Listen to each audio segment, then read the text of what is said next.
Live from New Delhi, you're watching DD India Live, India's voice to the world. I'm Ramesh Ramachandran. Coming up in the next 30 minutes. Prime Minister Narendra Modi reaches South Africa for the G20 Leaders Summit, will articulate India's views on growth, climate and AI.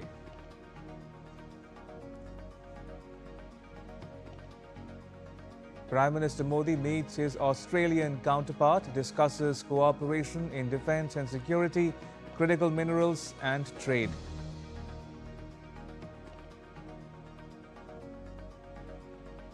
Indian diaspora gives Prime Minister Modi a grand welcome.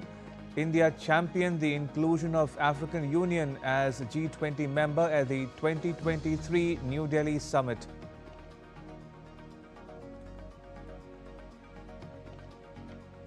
Ukraine's President Volodymyr Zelensky discusses a peace plan with US official. Will talk to President Trump and European leaders on ending the Russia conflict. And the Indian government notifies 4 labour codes, rationalizes laws. Prime Minister Modi calls it the most progressive reform since independence.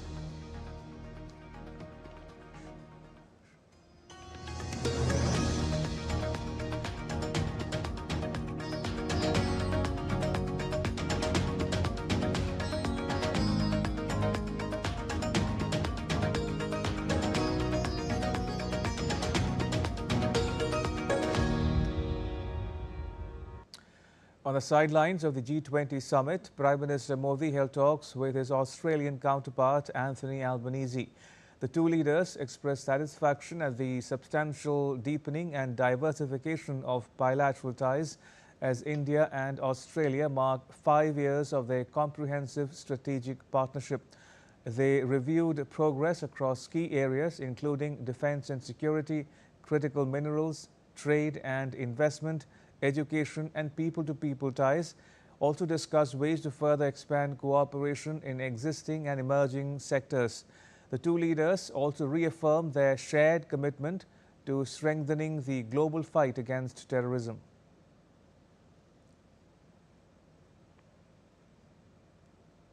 A loss of Indian lives, but we have much to discuss, and our relationship is very strong, never stronger, in my view. I think the economic relationship we can strengthen further, and our defence and security ties are also very important going forward. And I look forward to our discussion today. I know our foreign ministers have had a very successful meeting, and I, of course, saw your minister in Malaysia just a short time ago. And the relationship between us as well, I think the large Indian diaspora in Australia just means those ties are so strong. The Prime Minister also met the members of the NASPER group in Johannesburg. Chairperson Koos Becker and CEO Fabricio Bloisi met PM Modi. Discussions focused on expanding investments in India's digital ecosystem, AI, startup and space sectors, and explore new avenues in consumer market and technology. NASPER's success in India reflects ease of doing business and the strength of the startup ecosystem in India. The NASPER group lauded PM Modi's initiatives in the tech and AI fields. They added that NASPER could learn from India and contribute to startups. NASPER also announced new investments in India. What surprises me about Prime Minister Modi is how well informed he is. So we were talking digital, we were talking AI, artificial intelligence, and the effect it might have on the economy. And he's really well informed. For example, he could brief us on what's happening in India. In February, there's going to be a big AI conference. And we also discussed with him the investments we make in India. Invested 80,000 crore in India, and our intention is to double these investments. We are very excited about the potential of growth in India technology, and meeting with Prime Minister was amazing because under his leadership, the use of technology in India has been a reference for the world, and we think Naspers and Prosus can learn from India, but also contribute to invest in startups ideas to make India a benchmark in AI globally. That's the experience we have, and we really want to invest and develop together with India. So yeah, we discussed with Prime Minister many areas to keep investing in new technologies and AI, and I'm confident we are going to keep succeeding in our investments in India. The Naspers Group is aiming to double its investments in India. The chairperson, Koos Becker, lauded Prime Minister Modi's vision in the field of AI, and CEO Fabricio Bloisi added that Naspers is investing in new startups in India. DD India's Amritpal Singh reports from Johannesburg. In Johannesburg, Prime Minister met the chairman and the CEO of Naspers Group. Naspers Group's already invested in India, but they're looking at doubling this investment. I have with me the chairman of the Naspers Group. So, in your meeting with the Prime Minister, what transpired, and where do you think is especially AI going, and what role do you see India playing in that? The first thing that struck me is how well informed your Prime Minister is. Many politicians don't have an idea of technology, and we talked artificial intelligence and the application to different sectors in India, and he's really well informed, he understands it. So we explored which areas might be most interesting for India, because AI will create jobs, but it also destroy jobs, so you have to think about the total effect on the economy. And he directed us to certain areas where he thinks it will be best. What specific areas did you discuss with the Prime Minister? We've been investing more than 80,000 crores in India over the last years, and we really want to double that. We are investing in many startups. We have many of the most interesting technology companies in India, as Swiggy, as Meesho, as Urban Company, and many more. And our big focus is AI, and we are going to keep investing in AI in e-commerce, in improving the quality of services to the whole population, in health, in connecting farmers and producers of products in India, not only to sell in India, but to sell to the world. Using our technology, using our global reach together, the capabilities of India to innovate and to produce, I'm sure we are going to have a great future together.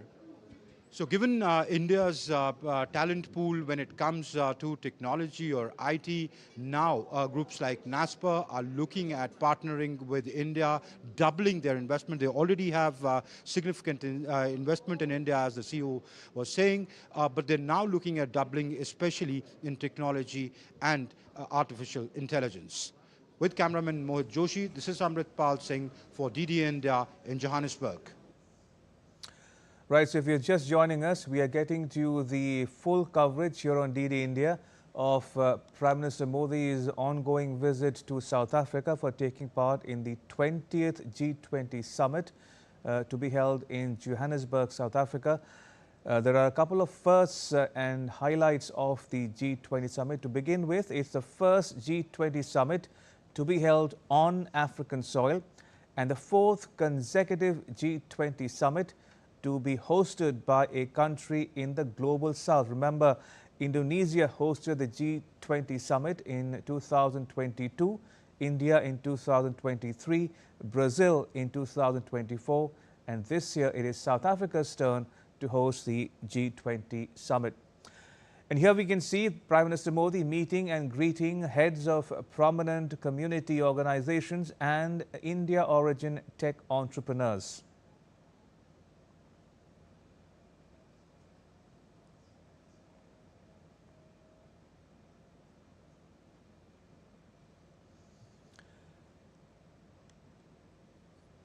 Just to bring our viewers up to speed with the latest news coming in from Johannesburg, Prime Minister Modi has met with heads of prominent community organizations as well as Indian origin tech entrepreneurs living and working in South Africa. Remember, the Prime Minister is on a visit to South Africa for taking part in this year's G20 summit.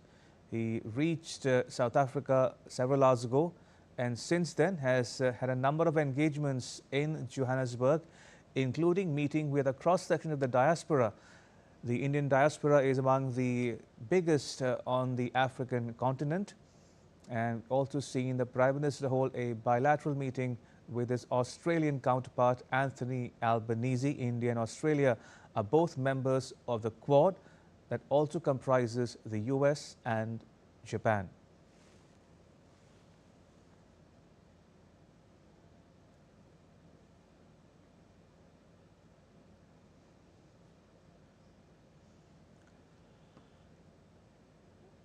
Right, if you're just joining us, as I mentioned before, these are the latest visuals coming to you from Johannesburg, where Prime Minister Narendra Modi of India has met with members of the Indian community as well as Indian origin tech entrepreneurs living and working in South Africa, and posing for a family photograph as well towards the end of their deliberations.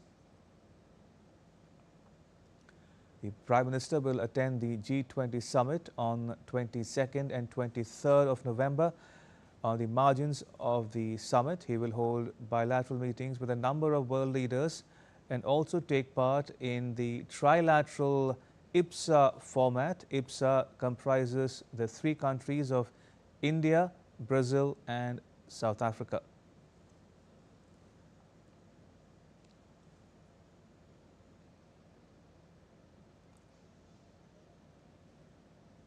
Just to recap the engagements of the Prime Minister for you, the Prime Minister meeting and greeting members of the Indian community and also interacting with Indian origin tech entrepreneurs in Johannesburg, South Africa.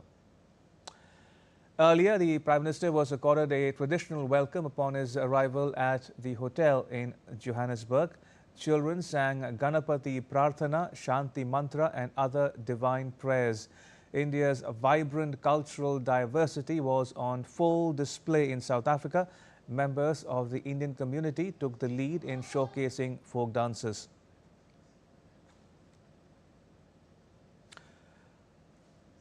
Right, let's get you some more visuals from South Africa of the Prime Minister meeting some more members of the Indian community and the Indian diaspora in Johannesburg.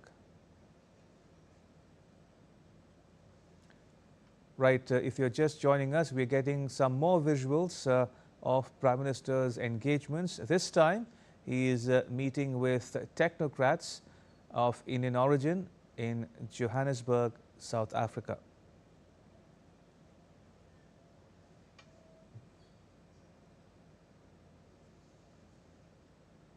These are Indian origin tech entrepreneurs who are meeting with the Prime Minister in Johannesburg on the eve of the two-day G20 summit beginning in the city tomorrow, that is Saturday. It's the first time South Africa is hosting the G20 summit and the first time a G20 summit is being held on African soil as well, and the fourth time that the G20 summit is being hosted consecutively by a country, a member of the Global South, starting with Indonesia, then going on to India, Brazil, and this year, South Africa. So here you can see the Prime Minister interacting with Indian origin tech entrepreneurs in Johannesburg, South Africa.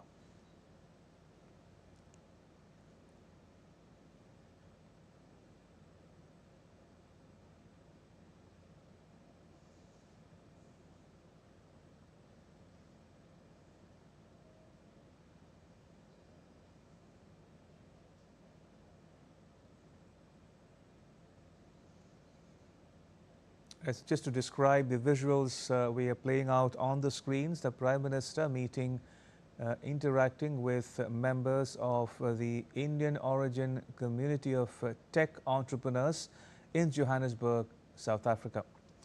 The Prime Minister also witnessed a performance of South African Girmitia song Ganga Maiya in Johannesburg. Another special part of his performance was the rendition in Tamil. The Prime Minister said that song carries unbroken spirit of those who came to South Africa many, many years ago. He said that they kept India alive in their hearts through songs and prayers.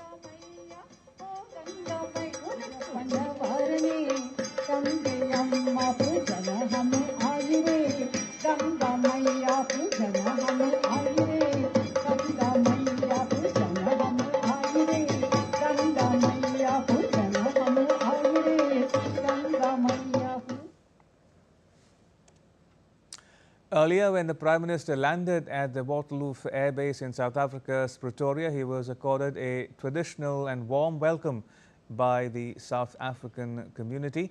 He said that he looked forward to holding productive discussions. This is a special summit as it is the first G20 summit being held in Africa.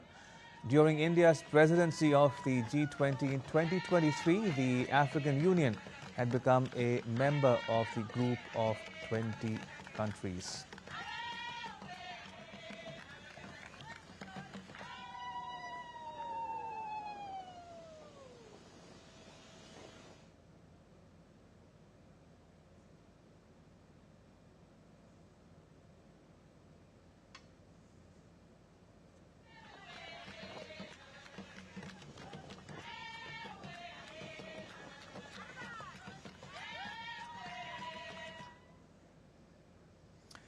The Indian community in Johannesburg brimmed with pride and joy on meeting the Prime Minister. Members of the diaspora say that meeting the Prime Minister was nothing short of a lifetime moment. Whenever Mr. Narendra Modi, our Prime Minister, whenever he comes here, it adds a lot of value to the Indian community. It helps us in improving the economic ties, bilateral relations, which is very, very important because we have a big expat community in South Africa, and I think his visit, as I mentioned, adds a lot of value, and it is always an honor to see him in person, so we are blessed to have him here. We are the first performer in front of the Modi ji. We are so excited and happy, very, very, very proud to stand near to Modi ji. Really, we are very happy. It's a wonderful opportunity for us to perform in front of our Prime Minister. And we are so humbled to meet him, and he's a very humble human being.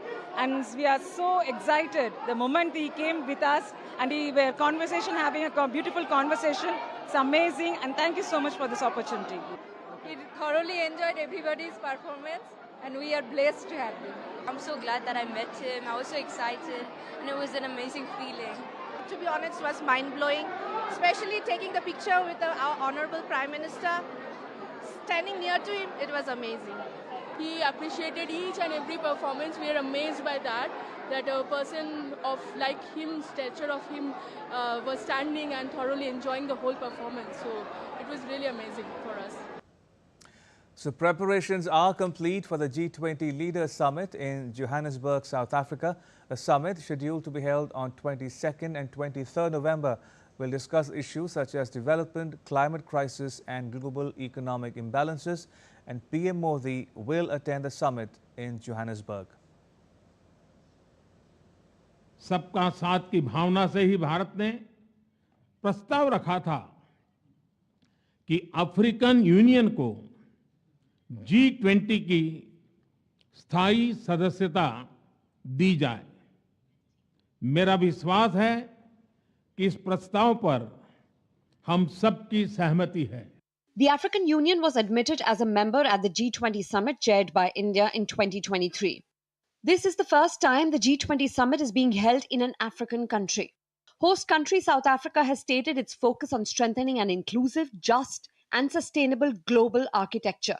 Representatives from 42 countries and organizations are participating at various levels in this summit. It includes 20 of the 21 G20 members, 16 guest countries, and representatives from 6 regional and economic groups.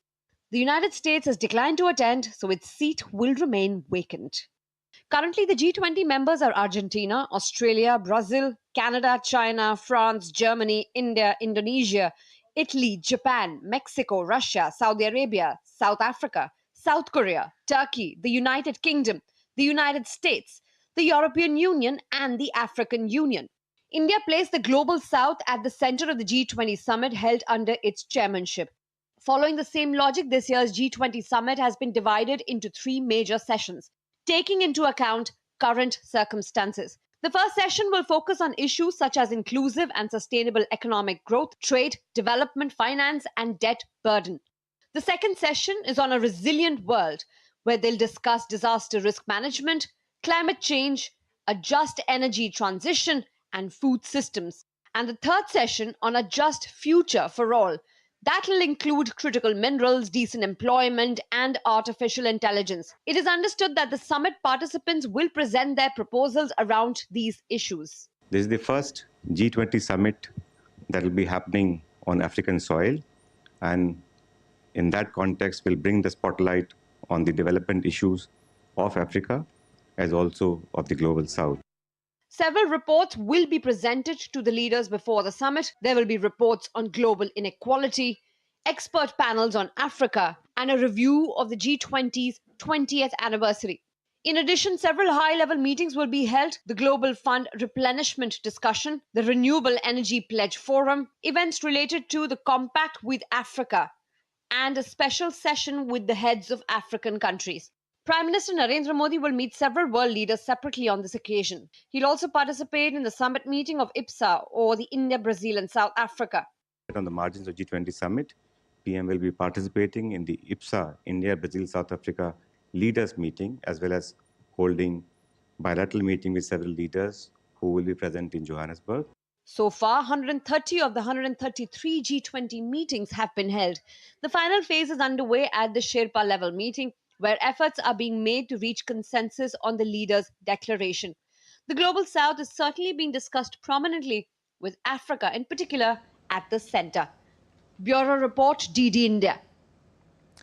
Afghanistan's acting Commerce Minister Alhaj Nuruddin Azizi is in India with a large business delegation, marking a renewed push in bilateral trade. DD India's Tapas Bhattacharya reports. In a significant step for regional commerce, Afghanistan's acting Minister of Industry and Commerce, Alhaj Nuruddin Azizi, is on a 5-day visit to India, the second such Taliban ministerial trip in less than 2 months. The visit signals a steady, cautious expansion of economic engagement, even as tensions between Afghanistan and Pakistan continue to disrupt traditional trade routes. I would also like to thank the Indian government and their team and authorities for the warm welcome they have provided to us. And definitely it will play a positive role in the relations that we have had for a long time with India. And we will definitely continue this. Azizi, accompanied by a large business delegation, held an interactive session with the Indian industry leaders in New Delhi, hosted by the PhD Chamber of Commerce and Industry. The focus: building partnerships across dry fruits, gems and jewelry, mining, infrastructure, logistics, FMCG, healthcare, textiles, tea, coffee and education. Indian industrialists and traders see the potential of Afghanistan and the current enabling environment that we have already created for the traders. So it would be a very good opportunity in terms of exploring mining, industry, agriculture, IT, health. So there is a huge opportunity available in Afghanistan. I would like to kindly invite you to come and visit us. With Pakistan frequently closing transit routes since 2024, hurting Afghan exports of fruit, carpets, and medicinal herbs, Chabahar Corridor has emerged as the only reliable alternative for large-scale India-Afghanistan trade. Last year alone, trade through Chabahar and the air cargo route touched nearly $900 million. For the Taliban administration, economic deliverables are now central. For India, the outreach aligns with its long-term connectivity goals. Tapas Bhattacharya's report for DD India. Several opposition parties gathered in Sri Lanka's capital Colombo on Friday for the Mahajana Handa rally, though the main opposition party, the SJB, and its ally, the Tamil Progressive Alliance, stayed away. Organized largely by the Sri Lanka Podujana Peramona party and their partner groups, the protest centered on criticism of the government's performance and demands for action on unresolved issues. Several SLPP leaders, along with representatives of smaller opposition factions, attended the event. The Communist Party of Nepal Unified Marxist-Leninist launched the Central Command of the National Volunteer Force in Kathmandu on Friday, forming an 11-member team led by Pushparaj Shrestha. UML chairperson KP Sharma Oli attended the event along with leaders from all 7 provinces. Oli administered the oath to NVF members, saying the force will aid citizens during crises, protect public property and work with security agencies. In a historic decision, the Government of India made the 4 labour codes effective from today to simplify and streamline labour laws. This landmark move lays the foundation for a future-ready workforce and stronger, resilient industries driving labour reforms for a self-reliant India. The 4 labour codes includes the Code on Wages 2019, the Industrial Relations Code 2020, the Code on Social Security 2020, and the Occupational Safety, Health and Working Conditions Code 2020.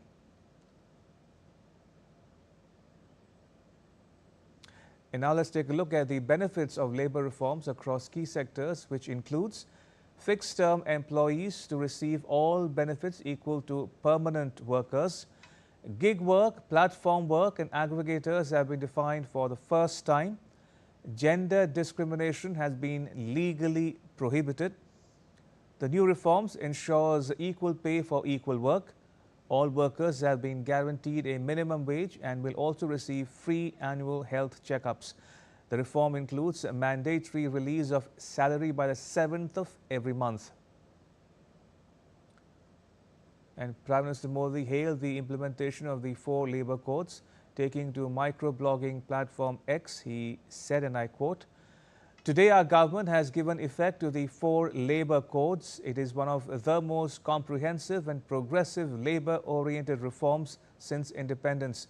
It greatly empowers our workers. It also significantly simplifies compliance and promotes ease of doing business," unquote. And that's all for this edition of DD India Live. Let us know your thoughts on the news of the day. For those on the go, you can get all the latest news and updates from India and around the world on the DD India mobile app on both Android and iOS platforms. Scan the QR code on the screen to download it. And we'll be back with more news as it breaks here on DD India. I'm Ramesh Ramachandran. From all of us here in New Delhi, thanks for watching DD India Live.